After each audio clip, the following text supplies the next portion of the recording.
안녕하십니까. 이성주의 시대논평입니다. 오늘은 경주대와 서라벌대학 통폐합에 대해 말씀드리겠습니다. 동국대 YG대학, 경주대를 비롯해 4개의 대학이 있는 경주는 불과 15년 전만 하더라도 대학 주변에는 학생들이 붐볐고 지역 경제에도 좋은 영향을 미쳤습니다. 출산율 저하와 학령 인구가 급격히 줄어들면서 우리나라 대학이 벚꽃 엔딩에 처해 있다는 주장이 나온 지도 오래되었습니다.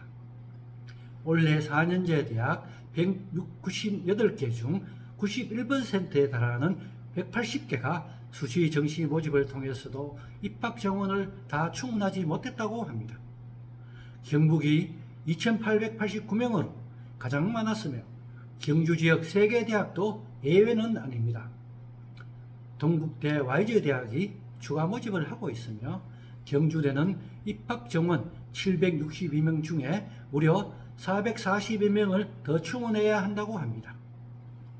경주대의 위기는 10여 년 전부터 시작되었습니다. 불법 운영으로 2012년부터 재정 지원 제한 대학 꼬리표를 달면서 내리막길을 걸었습니다.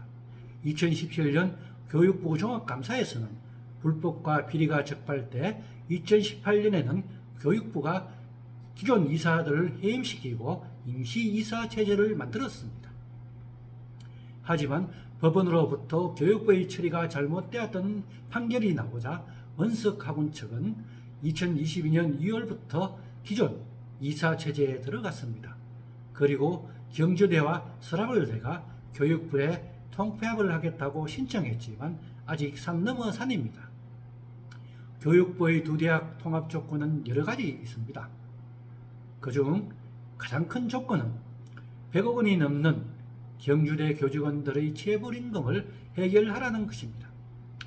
대학 측은 학교 소유의 불용토지와 농지 등 미등기 토지를 정리해 교육부가 요구하는 체불임금을 해결할 계획이라고 하지만 턱없이 부족해 보입니다.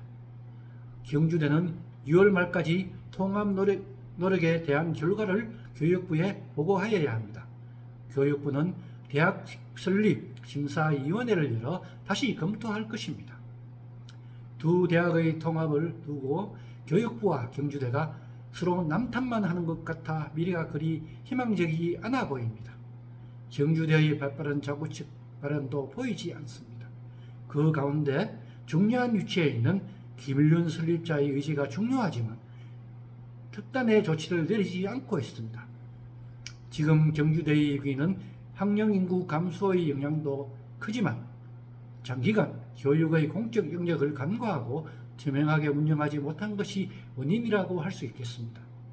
경주대와 서라벌대의 위기는 두 대학만의 문제가 아닌 경주사회 전체의 문제입니다. 시민들도 대학을 살려야 한다는 데 공감할 것입니다. 지역 발전을 위해 좋은 공장과 국책 사업을 유치하는 것도 중요합니다. 지역대학의 전문가와 인재들은 그러한 성과를 더욱 확장하는 디딤돌 역할을 할 것입니다.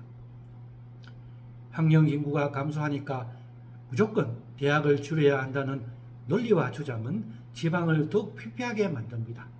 지역대학이 무너지면 그 여파는 지역사회에 고스란히 미쳐 지방 소멸로 이어질 것입니다. 경주대와 서라벌대학은 더 늦기 전에 통합을 위해 특화된 지방대학으로 경쟁력을 키워야 할 것입니다. 지금은 서로 남탓할 때가 아닙니다. 설립자와 대학 측은 문제 해결을 위해 적극 노력하고 교육부는 적극적인 협조와 발빠른 결정을 내려야 할 것입니다. 지금까지 이성주의 시대논평 남탓할 때가 아닙니다 였습니다. 감사합니다.